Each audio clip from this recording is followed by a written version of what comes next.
নমস্কার, আমার দেশ বিদেশের প্রিয় বন্ধুরা, আপনাদের সবাইকে সীমা কিচেনে স্বাগতম। আশা করি আপনারা যে যেখানে যে অবস্থায় আছেন ভালো আছেন, সুস্থ আছেন। আজ আর একটা নতুন রেসিপি নিয়ে হাজির হলাম। আজ বানাবো সরিষা ফুলের পাকোড়া। এখানে আমি কিছু সরিষা ফুল নিয়ে নিয়েছি। সরিষা ফুলগুলো আমি ধুয়ে নিয়েছি, সাথে আমি পেঁয়াজ কুচি দিলাম হাফ কাপ। এখানে আমি লবণ পরিমাণ মতো দিয়ে দিলাম, হলুদ দিলাম হাফ চামচ এবং মরিচের গুঁড়া দিলাম হাফ চামচ থেকে একটু সামান্য কম, আপনারা চাইলে বাড়িয়ে দিতে পারেন। কাঁচামরিচ দিয়েছি 1 টেবিল চামচ, যদি আপনারা চান বেশি বাড়িয়ে দেবেন। এখানে আমি দিয়ে দিলাম বেসন হাফ কাপ। এখন আমি কর্নফ্লাওয়ার দিচ্ছি 1/3 কাপ। এখন আমি ভালোভাবে মাখিয়ে নেব। আমি পানি দেইনি বন্ধুরা, ফুলের থেকে আর পেঁয়াজ কুচি থেকে যে পানিটা বের হবে সেই পানি দিয়ে আমি মাখিয়ে নেব। আপনাদের কাছে যদি মনে হয় মাখানোর সময় শুকনো হয়েছে, তাহলে একটু পানি ছিটা দিয়ে নেবেন, বেশি পানি দিতে যাবেন না, তাহলে পাকোড়াগুলো খেতে ভালো লাগবে না। দেখুন আমি মাখিয়ে নিয়েছি।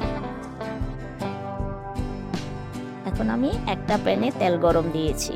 এখন আমি পেঁয়াজের মতো করে সেট করে পাকোড়াগুলো দিয়ে দিচ্ছি।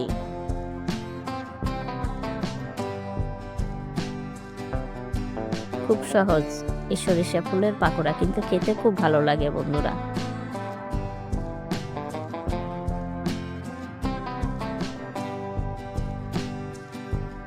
এ পর্যন্ত এসে যারা লাইক দিতে ভুলে গেছেন, প্লিজ একটা লাইক দিয়ে নিন, আপনাদের কাছে অনুরোধ রইল। আমিও সবার পরিবারে গিয়ে আগে লাইক দিয়ে তারপর পুরাটা ভিডিও দেখি, আপনারাও ঠিক তাই করবেন। আর যারা সুন্দর সুন্দর কমেন্ট করে আমাকে লাইক দিয়ে প্রতিনিয়ত উৎসাহিত করেন, তাদের জন্য রইল অন্তরস্থল থেকে অনেক অনেক ভালোবাসা। এক পিঠ হয়ে গেছে, আরেক পিঠ উল্টিয়ে দিচ্ছি। আর যারা নতুন বন্ধু আজকে দেখছেন, তাদের কাছে অনুরোধ রইল আপনারা প্লিজ আমার চ্যানেলটাকে সাবস্ক্রাইব করবেন এবং বেল আইকনটা অন করে রাখবেন, তাহলে আপনারাও নতুন নতুন রেসিপিগুলো দেখতে পারবেন। আর আপনাদের কাছে যদি আমার রেসিপি ভালো লাগে, তাহলে বন্ধু বান্ধবের কাছে অবশ্যই শেয়ার করবেন।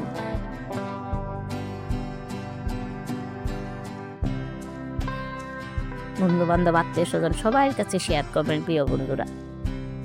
আর যারা ফেসবুক পেজ থেকে দেখছেন, তাদেরকে বলি আপনারা আমার পেজটাকে ফলো দিয়ে রাখবেন। পাকোড়াগুলো হয়ে গেছে, এখন আমি পাকোড়াগুলো উঠিয়ে নিচ্ছি। কে কে এরকম সরিষা ফুলের পাকোড়া খেয়েছেন আমাকে অবশ্যই কমেন্টের মাধ্যমে জানাবেন। কিন্তু প্রিয় বন্ধুরা, আপনাদের কমেন্ট পড়তে আমার বেশ ভালো লাগে। দেখুন পাকোড়াগুলো হয়ে গেছে। আজ তাহলে আসি, এই পর্যন্ত সবাই ভালো থাকবেন, সুস্থ থাকবেন। সামনে আরেকটা নতুন রেসিপি নিয়ে হাজির হব। আজ তাহলে আসি, বাই।